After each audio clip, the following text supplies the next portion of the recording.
조지 플로이드란 흑인 남성이 있습니다. 백인 경찰이 출동해서 목을 한쪽 무릎으로 누릅니다. 그래서 숨을 쉴 수가 없어요. 그래서 17분을 눌렀나요? 말려도 누르고 엄마 숨이 끊어지는데도 계속 눌렀어요. 결국 조지 플로이드는 숨집니다. 미국 전역에서 이 사건을 두고 백인의 목숨도 중요하다면서 시위를 벌이기 시작했습니다. 전역으로 번졌고요. 경찰들도 무릎을 꿇고 시위에 동참했습니다. 백악관 앞으로 몰려가서 사흘째 시위가 이어졌고요. 전 세계로 조지 플로이드 소수민족의 그리고 소수인종의 목숨도 중요하다는 그런 메시지가 계속 나오고 있습니다. 촛불 집회도 열립니다. 이란에서도 열렸어요. 그런데 미국 대통령이 군인을 시위 진압에 동원했습니다. 군인을. 그리고는 자기는 벙커로 도망갔더라고요. 왜 뭐가 무서워서 이렇게 도망갔을까 이렇게 생각합니다.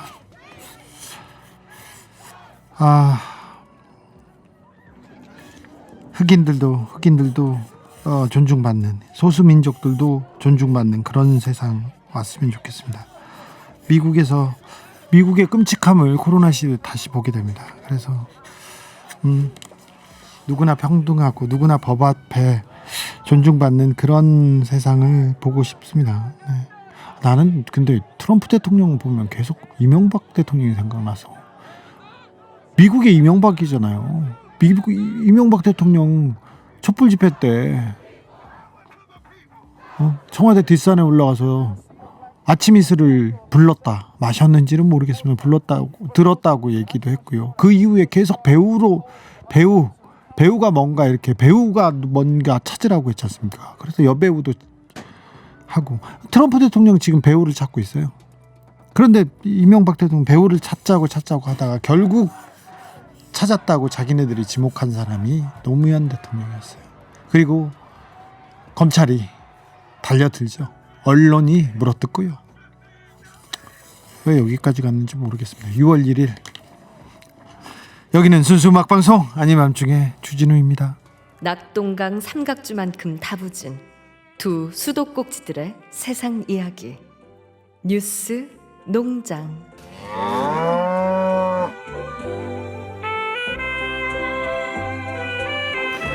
우리나라 뉴스 일꾼 두 분 오랜만에 모셨습니다. 최영일 시사평론가님 안녕하세요. 안녕하세요. 박지훈 변호사님 어서 오세요. 네, 안녕하세요. 박지훈입니다. 어떻게 지내셨어요? 글쎄요, 한 달 만에 출연이죠. 네. 다른 뭐 방송은 워낙 많이 가니까. 예. 네, TBS에서 방송하고 계시고. TBS 저희가 거의 매일 여기 있으니까. 그러니까. 아니 박지훈 변호사가 네. PD님한테 물어봤어요. 우리 네. 고정 아니에요? 네. 그러니까 PD님이 고정 맞습니다. 네. 월간 근데 고정. 왜 가끔 불러요? 월간 고정. 저희는 월간지. 자, 월간지도 간지인데 너무 뻔하니까 네. 나올 때마다 어디든 틀면 있으니까. 맞아요, 그런데 맞아요. 오늘은 그래요. 뻔한 뉴스는 안 합니다. 그래요. 네, 뻔한 뉴스는 집어치우고 다른 방법으로 좀 스마트한 해석으로 가보겠습니다. 여러분들 뉴스에 대한 새로운 해석 그리고 다른 궁금증이 있지 않습니까? 두 분들이 아는 게 정말 많아요. 야, 전화기 좀 그만 보고. 네, 알겠습니다. 컨닝하고 있어 어디서. 컨닝하고 자, 인하대 의대 1, 2학년 학생 91명이 네네네. 온라인 시험에서 단체 부정을 하다 적발됐답니다. 아이고. 요거 어떻게 됩니까? 박지훈 변호사. 이걸 제가 보고 있었습니다. 네. 제가 다른 예능 프로를 하다 보니까 예능도 하고 집도 구하러 다니고 또 뭐도 하고 방송을 몇 개 하십니까? 많이 하진. 몇 개 방송국을 다니십니까 일주일에? 광화문 쪽으로는 요새는 안 가고요. 예. 상암동 좀 거의 다 다닙니다. 상암동, 여의도, 목동. 여기는 다. 예. 거기다 또 부천 쪽도 잠깐. 아시네요. 부천도 잠깐 부천도 갔다 가죠. 옵니다. 어우, 네, 잘하신다. 네, 방송국에 뭐. 다 깨우고 계시네. 인하대학교에서 네. 의과대학교 1학년 학생들인데 부정행위를 했다는 소식이 있습니다. 네. 지금 코로나 이런 것 때문에 아마 인터넷 시험을 찾는 것 같아요. 네. 그런 걸로 지금 부정행위를 한 걸로 지금 보입니다. 안 되죠. 안 되는 게 아니고 아니 이거는 어떤 처벌할 거냐고. 학칙이 정해져 있으니까 네. 예, 시험이 다 이거는 무효화되는 것이고 네. 그럼 성적이 없어지고 거기에 더해서 이제 징계를 받아야죠. 아니 근데 학칙대로 해야지. 학창 시절에 어. 컨닝할 수도 있지. 아니 저도 그런 생각을 제가 했었는데 네. 제가 이 대학에서 출강해서 가르치거든요. 네. 문제 요즘의 대학생들은요 권리의식도 강하고 이 정말 공정에 대해서 예민해요. 네. 그러니까 교수 입장에서 아이 뭐 이런 학생들이 청춘기에 뭐 이런 일도 있을 수 있는 거 아니야? 용납이 안 돼. 학생들 사이에. 그래서 엄정하게 해줄 수밖에 없어요. 저희 대학교 1학년 때 진짜 싫어합니다. 저희 헌법 선생님이셨는데 우리 지도 교수님이 법대생은 알아서 친다. 시험 감독을 안 보고 나가버렸어요. 오픈북을 하든지. 너무 우리과 법대 학생들이 너무 당황한 바람에 컨닝을 했어요. 없으면 하는 거죠. 책을 꺼내들고. 그렇죠. 네. 오픈북 했을 거 아니에요. 저도 지금 자백을 하겠습니다. 보고 했어요. 네. 99점 맞았어요. 그대로 적었으니까. 그래서 졸업을 한 거네. 그래서 2학기 때는요. 장학금을 화가 받았어. 엄청나서 조교를 4명을 배치시켜서 시험을 봤던 기억이 있습니다. 아 그래요? 경북대학교입니다. 94학년도. 네. 저는 제 친구들이 제 대리 시험 많이 치렀어요. 아 옛날에는 안 그런 가가지고. 일이 있었다니까요. 그런 일이 조금 반복이 됐는데 근데 지금은 다른 것 같아요. 대출은 품앗이로 했었고. 네, 옛날에. 그렇죠. 집단적인 부정행위잖아요. 맞아요. 87%거든요. 51명 중에 47명. 음. 이건 좀 달리 봐야 되지 않을까 생각 들기도 하는데요. 네, 그럴까요? 근데 문제 제기를 하고 그래도 대학교고 한 번 실수인데. 그러니까 저희 때는 다른 대학 그 학생이 이 강의가 너무 듣고 싶다. 그 도강이라고 부르죠. 네. 그러니까 뭐 청강, 도강 다 허용됐어요. 네. 출석 안 불렀어요. 그런데 요즘에는 자기 좌석이 있어요. 고등학생 같아요. 그래서 비면 누가 비었는지 알고 대출 불가. 심지어는 학생증으로 전자학생증으로 찍고 들어가서 앉으니까 네. 출결이 컴퓨터로 정리가 돼요.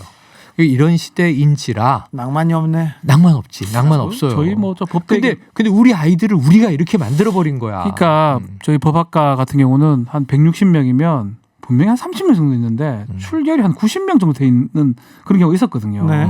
아 그래요 공부하러. 그러니까 안 얻는 걸 아는데도 교수님들께서 체크를 해주셨어요. 예?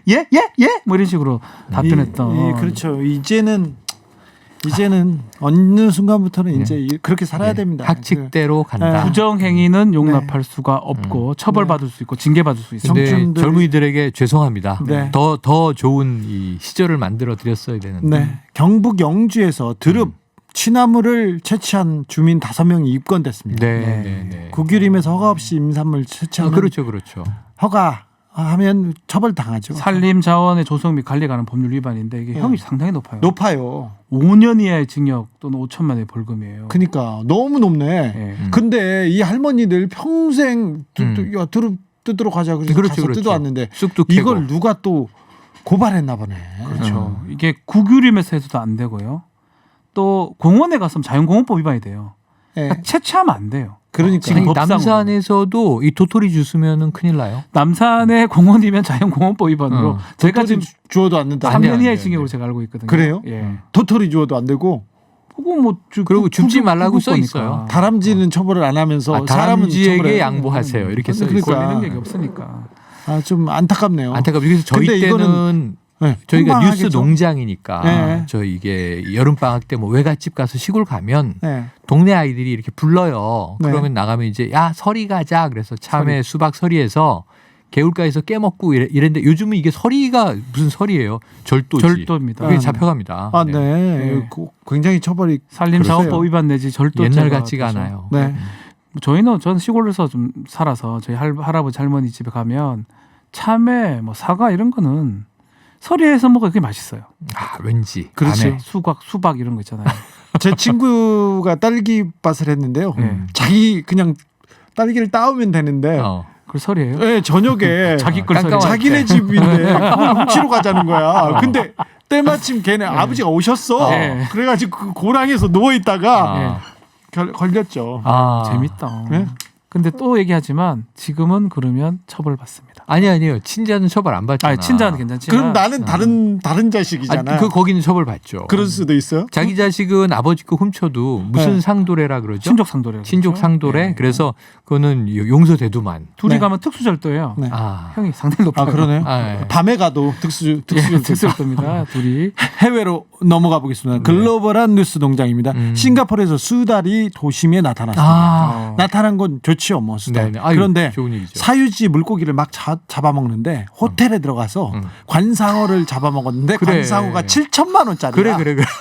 이 수달을 어떻게 해야 되는지 용서해줘야지. 막아야 되는지 막아야 되는지 아니면 둬야 되는지 어떻게 해야 뭐 됩니까? 압니까 수달이 이게 7.1짜리인지. 그렇지. 그러니까 수달을 먹어야지. 와, 이게 참. 자, 수달의 세계는 자본주의가 적용되지 않는다. 네. 그게 1,000원짜리 물고기든 7천만 원짜리 물고기든 수달에게는 그냥 생선일 뿐이에요. 먹이. 네. 수달에겐 죄가 없다. 네, 저기 옛날에 스포츠 신문에는요. 스포츠 신문에는 동물 전문 기자가 있어요. 네. 그래서 그 무슨 랜드 있잖아요. 랜드. 동물원만 이렇게 출입하는데 아. 동물원이 그런 기사에 나오면 어린이들이 많이 오나 봐요. 아, 예, 그렇죠. 많이 오나 봐. 그래가지고 기자한테 좀 잘 접대를 해요. 근데 수달이 손으로 어디를 만진다 이런 걸 이렇게 만지고 재밌게 놀아요. 그런데 그 스포츠 기자가 수달이 자위한다 이렇게 기사를 쓴 거예요. 저런. 그래가지고 그 좀 자극적이니까 그 너무 뉴스가 자극적이다. 빵 터져가지고 네. 근데 수달을 관리하는 그 동물원 사육사는, 직원은 막 항의 전화하고 막 울고 그러더라고요. 수달은 그렇지 않다. 근데 수달을 보러 어린이들이 너무 많이 와가지고 그래가지고 행복한 비명을 아니 그 지냈다는 랜드는 좋았겠지만 네. 그 수달은 엄청난 명예훼손을 당한 거 아닙니까? 아 그렇기도 하죠. 네. 네, 수달은 그거 아니에요. 수달의 명예를 어떻게 회복해 줄 거예요? 이거 인간 잘못이야, 수달 잘못이야. 인간의 잘못이죠. 참 쉽지 않네요. 그래요? 동물한테는 우리가 우리 물건으로 봅니다. 우리 민법적으로. 야, 그게 문제야. 그래서 뭐 물건이 어떤 행동을 했다 하더라도 문제가 되진 않고요. 근데 예. 그 강아지가 예? 개가 누구를 물잖아요. 개 같은 경우 동물보호법에 새로운 규정이 생겼죠. 예. 만약에 맹견이나 이런 어떤 동물을 보호 조치를 하지 않아서 타인의 상해를 가거나 사망을 가하면 가중 처벌될 수 있도록 생겨났습니다. 근데 동물이나 그 예컨대 개 같은 경우고 수달은 또 적용도 안 됩니다. 맞아요. 수달은 안 돼요? 수달은 안 될 뿐더러 수달이 또 물지는 않거든요. 그래요? 수달이 관상어를 짱이구만. 먹은 거니까. 뭐. 그런데다 여기에 문제는 뭐냐면 그 입마개를 하거나 데리고 나갈 때 수달이요? 아니 이런 개 맹견이 5종류밖에 없어요. 도사견하고 뭐 그 뭐죠? 우리가 아는 pitbull테리어하고 5개 정도밖에 없습니다. 그래서요. 뭐 그래서 해당하지 저는 않죠. 예. 저희 아이가 어릴 때 저희 아이가 걔한테 물렸어요. 예. 그래서 상당히 이제 개에 대한 트라우마가 있어요. 지금은 고양이를 키워요. 네. 걔는 싫어해. 예. 근데 그 우리 아이를 물었던 걔는 치와와야. 아우 치아가 조망만한 치와거든요. 그러니까 이 맹견의 종류는 정해져 있지 않다.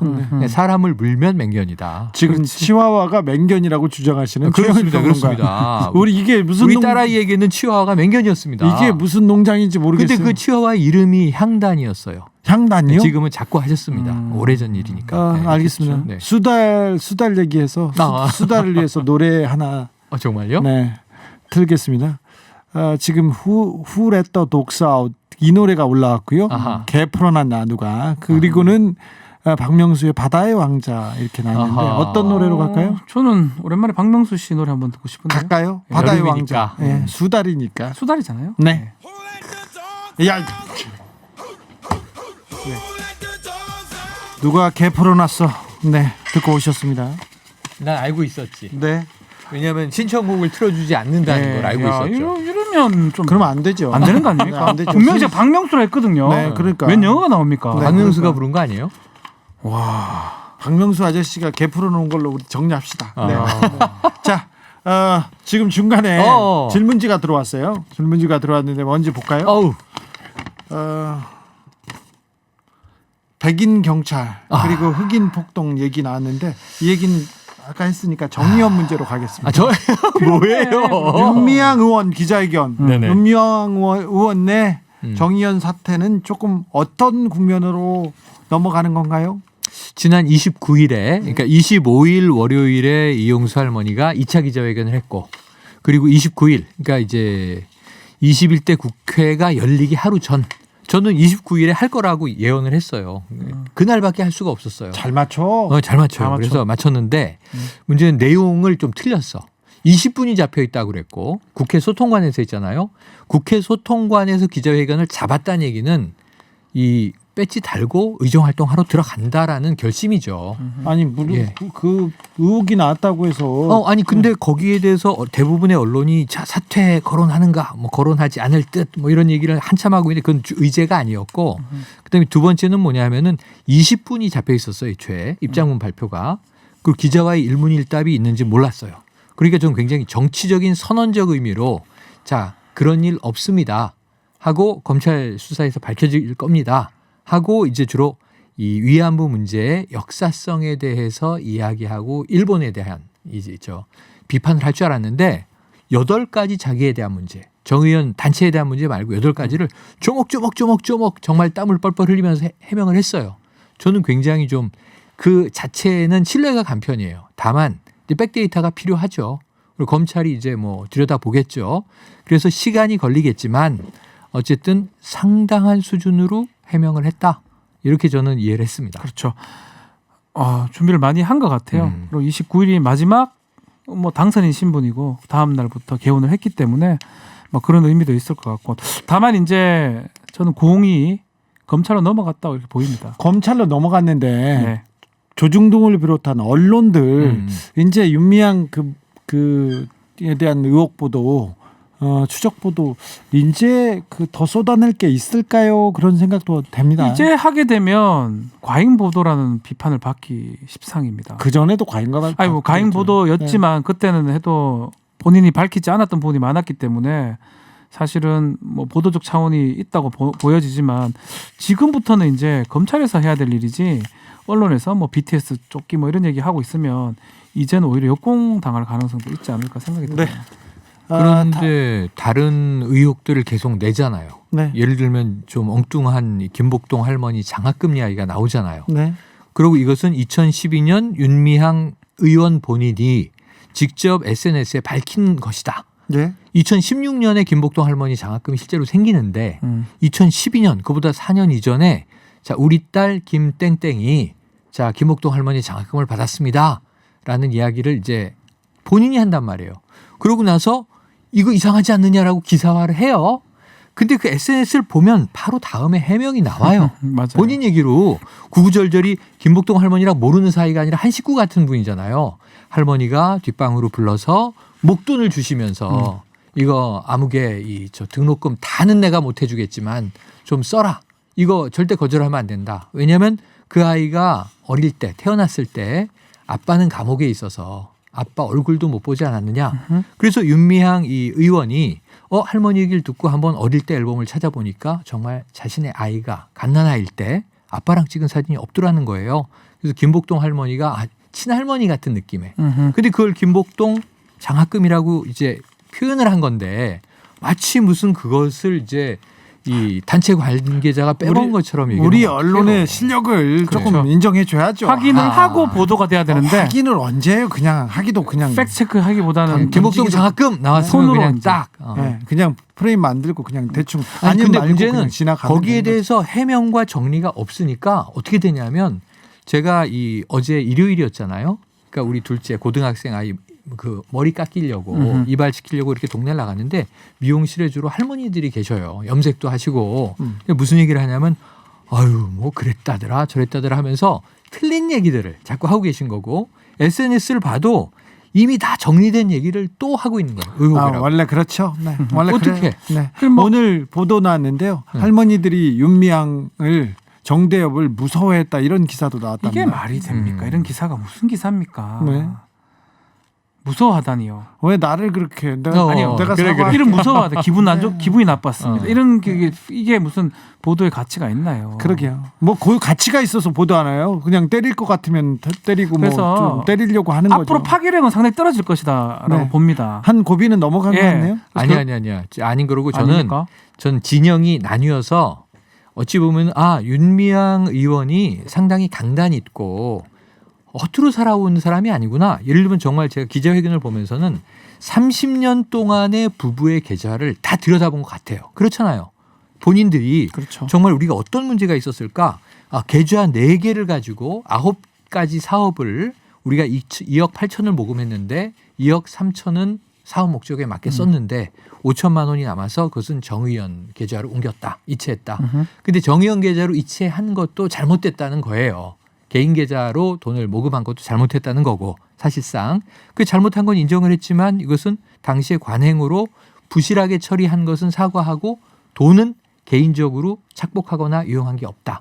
그러니까 30년의 부부의 계좌를 다 들여다볼 정도면요. 엄청나게 정말 자신들의 삶을 성찰한 거죠 이번에. 엄청나게 두들겨 맞아서 그런데요. 맞아요. 0199님 질문입니다. 두 분은 매일 방송하시는데 네네. 도대체 언제 뉴스 보세요? 보지 않죠. 네? 궁금한 게 있으면 응. 방송하면서 배웁니다. 아, 그래요? 상대한테 배웁니다. 아 그래요? 방송이 이제 방송을 하면 항상 하는 소리지만 아침부터 조금 아침이 상당히 취약합니다. 그래요? 아침에가 공부할 때가 나올 때인데 내가 공부한 거랑 네. 남들이 공부한 걸 듣는 거랑은 천지 차이입니다. 그래서요? 그래서 가장 극성일 때가 4, 5시 때가 가장 좋습니다. 머리가 활발하고 네. 많은 정보를 취합해 있고 저녁 때 되면 또 오히려 힘들죠. 힘도 힘들지만 벌써 좀 굳어져 버려요. 네. 남들 얘기보다 내 주관대로 많이 가버리기 때문에 네. 3, 4시 때 방송이 가장 잘 됩니다. 아 그래요? 네. 최영일 평론. 저는 이 시간에 구애되면 안 돼요. 왜냐하면 아침 새벽 6시 반에 하는 방송도 그 방송의 이 퀄리티를 보장해야 되고 그다음에 이제 내일 저는 같은 7시 바로 경우가 다음에 하는데 박지훈이 어떻게 돼? 이렇게 6시 반에 하고 그 다음 제가 7시 들어가거든요. 밤 11시 반에 하는 방송도 이 퀄리티를 보장해야 돼요. 그래서 저는 시간의 개념은 두지 않는데 업데이트되는 속보를 계속 찾아봐요. 두 분은 근데 기사나 비서가 있어야 되는 거 아니에요? 그러면은 안 돼요. 왜 안 돼요? 기사나 비서와 소통하는 동안에 뉴스가 지나가. 혼자 계속 뚫어지게 보고 있어야지. 예를 들면 제가 한번 생각을 해봤어요. 내가 비서가 있으면 얼마나 좋을까. 수행비서 이 운전해 주시는 로드맨이죠. 네. 그럼 동선도 다 알려주고 난 좀 차에서 쉴 수 있지 않을까 했는데 그렇죠. 시시각각 바뀌는 저의 스케줄을 상대에게 전수해 주다가 하루가 다가. 그렇게 안 돼요. 그건 내 머리에 있는 수밖에 없어요. 이게 정말 어떨 때는요. 목동 여의도 강화문 목동 여의도 상암 이거 몇 번을 왔다 갔다 하거든요. 맞아요. 정신 하나도 없습니다. 이걸 언제 알려주고 움직입니까? 오히려 내 혼자 움직이는 게 가장 낫죠. 아니 그래도 그냥 차에서 좀 쉬고 스케줄도 좀 조정해주고. 그래서 그럴 땐 택시를 타죠. 택시 타기 낫죠. 그때는 그래서 요즘에 앱이 너무 좋아요. 아 그래요? 네. 왜냐하면 자차를 몰고 나오면요. 하루 종일 뭘 해야 되냐면 방송 주차장에 차를 넣어. 그 작가분한테 저 주차권 좀 부탁드려요. 주차권 받아. 근데 내 차 어딘지 찾아서 또 이 주차장에서 나와. 주차장 들어갔다 주차장 나왔다 주차장 들어갔다 주차장 나오면요. 그게 더 정신이 없어요. 아 그래요? 그래서 그냥 앱으로 택시를 조용히 불러서 쉬고 싶을 땐 택시를 타고 그게 아니면 전 이륜차를 상쾌하게 달립니다. 네, 뉴스 속에서 사는 뉴스의 치이는 두 분을 위해서 보냅니다. 넥스트입니다. 도시인. 도시 좋죠. 예. 마왕이네. 이 두 분 거의 아이유 스케줄이라고 이렇게 했는데 아이유보다 훨씬 바쁘죠.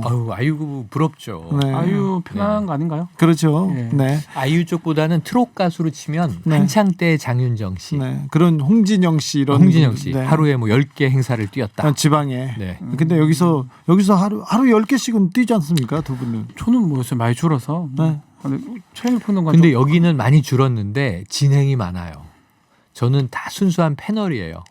그래서 이제 이 진행하잖아요. 지역 라디오에서 이 전화가 와서 전화 인터뷰까지 다 해드리면 겨우 10개 돼요. 10개요? 네. 그전에 한 13개. 오늘 겨우 10개. 10개? 네. 네, 알겠습니다. 이게 9개. 아니 저는 기가 빨린다는 얘기 하잖아요. 네네네. 사람들이. 나는 어디 가서 얘기하면 기가 이렇게 빠지는 게 느껴져요.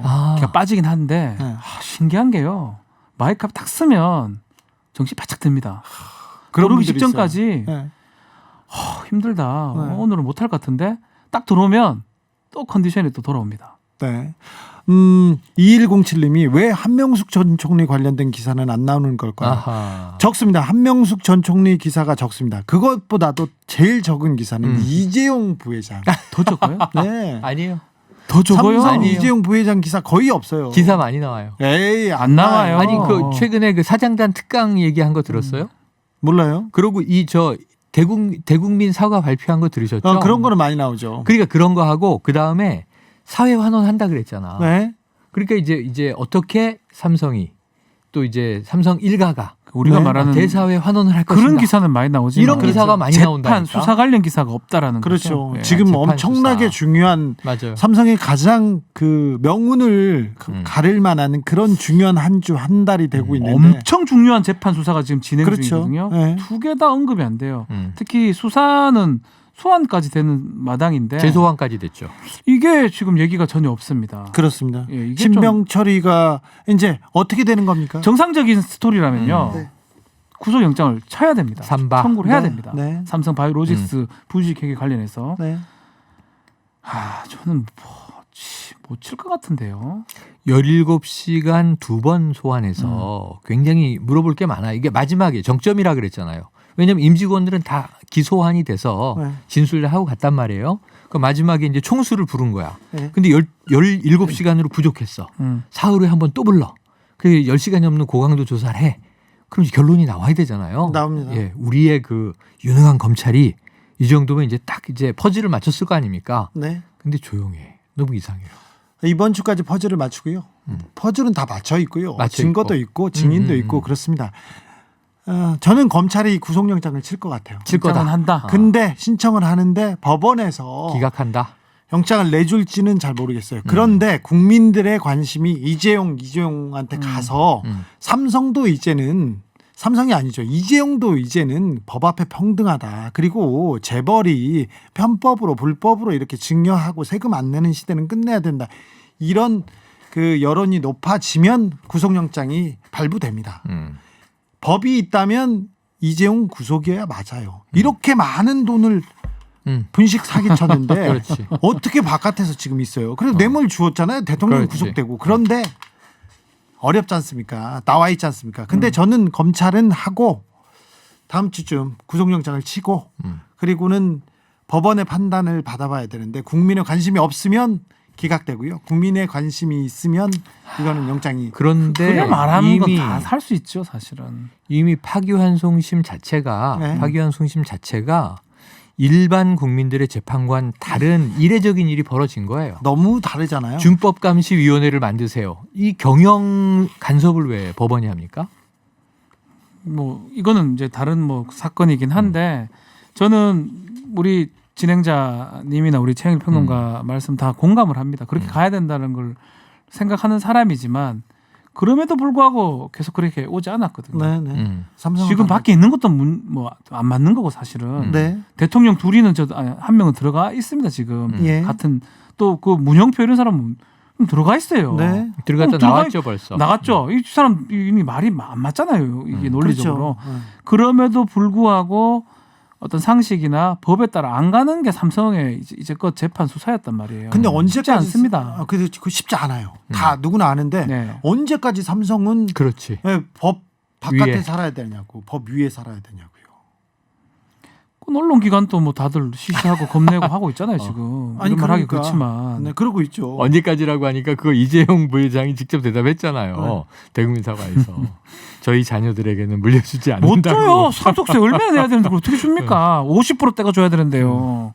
못 줍니다. 아, 근데 요번까지만 주고 싶어도 못 줘요. 3대 경영까지만 하겠다는 거 아닐까? 이번에 삼성을 사법 처리하고 이재용 부회장이 잘못한 거 그리고 좀 막대한 부를 모든 범죄가 이재용 부회장의 부를 위해서 이루어진 일이잖아요. 그렇죠. 그러니까 이 범죄가 있었어. 이 범죄의 이득을 이 두목이 다 봤어. 그 두목의 부하들은 다 이 범죄를 이 두목을 위해서 일했어. 성립시켰죠. 네. 감옥도 가고 집행유예도 받고 했어요 다. 그 사람들 네. 증거인멸했다고 해가지고 그 범죄 관련해서 근데 두목이 처벌 안 받으면 이게 법이냐고요. 자꾸 저한테 하는데 저도 똑같이 생각하지만 네. 그래도 계속 안 그렇게 해왔잖아요. 그래도 언론도 시시하고요. 그래도 이번에 가자고. 왜 그래요. 나 박지훈 변호사가 아니. 언론 시시하고 그러면 내가 왜 쫄아야 돼? 언론도 시시하고 말이야. 그거 다 그러고 하고 아니 있잖아요. 그거 지금. 해야죠. 네. 그렇게 그래서- 되리라고 봅니다. 그래서 왜냐하면 이번 예. 왜냐하면 네. 이제 이 국민들이나 주주들이 예전에는 논리가 있었어요. 예전에는 이건희 회장 때도 그렇고 왜 법적 처벌 안 받느냐 또는 때려도 재벌 총수들은 왜 항상 집행유예냐. 네. 법칙이 있잖아요. 3호 네, 3호의 3년에 법칙이 5년. 있잖아요. 네. 징역은 3년인데 집행유예 5년. 항상 이제 이 테두리 안에 지금 이번에도 파기환송심이 구속되지 않을 것이다. 징역이 아니라 집행유예로 풀어줄 것이다. 그것 때문에 등장한 게 준법감시위원회다. 그렇죠. 이런 의심들이 큰 거니까. 정준영 부장판사. 네. 그럼 이렇게 지금 될 상황이면 이전에는 오너 리스크라는 게 있지. 총수가 없으면 리더십 체제가 붕괴돼서 우리나라는 총수가 이끌어왔는데 안 되지. 근데 지금은 총수가 구속돼 봤어요. 사실은. 삼성의 총수가 구속이 처음으로 돼 봤다고요. 그때 주가 그런데 올라갔어. 잘 돼요. 네. 다만 이제 중장기 투자, CJ도 이재현 회장 구속됐을 때 중장기 투자만 집행 못하고 묵혀 있었을 뿐인데 투자의 권한을 전문 경영인이나 주주에게 주면 되잖아요. 그런 문제가 없거든요. 근데 그걸 총수가 적어도 이제 수조 단위의 투자는 이 총수만 오너만 의사결정할 수 있어. 근데 솔직히 오너라는 말은 틀린 거 아닙니까? 주식 있는 사람들은 다 부분 오너죠. 그렇죠. 주식을 몇 프로나 가졌다고 우리가 오너라고 불러요. 총수는 어쨌든. 또 무슨 표현이에요? 아무튼 두 뉴스 꼭지들 사실상 언론 기관이에요. 각각의 언론 기관이기 때문에 며칠 안 남았는데 이재용 부회장 어떻게 되는지 네 끝까지 한번 해보자고요. 느껴봐야죠. 정작 청구해서 발부되는 게 상식에 맞습니다. 그 네. 말씀 드리고 싶습니다. 네. 이 말로 두 분 보내드리겠습니다. 하지만 여기 박지훈 변호사는 법인이고요. 네. 저는 개인 사업자예요. 알겠습니다. 급수가 달라요. 아, 그래요? 언론이라 해도 법인 대표인가요? 아니 법인급이라고요. 급이라고. 주식회사. 또 저는 그냥 이제 두 구멍가게 언론기관 최 언론기관 박 언론기관 여기서 인사드리겠습니다. 네. 고맙습니다. 감사합니다. 네.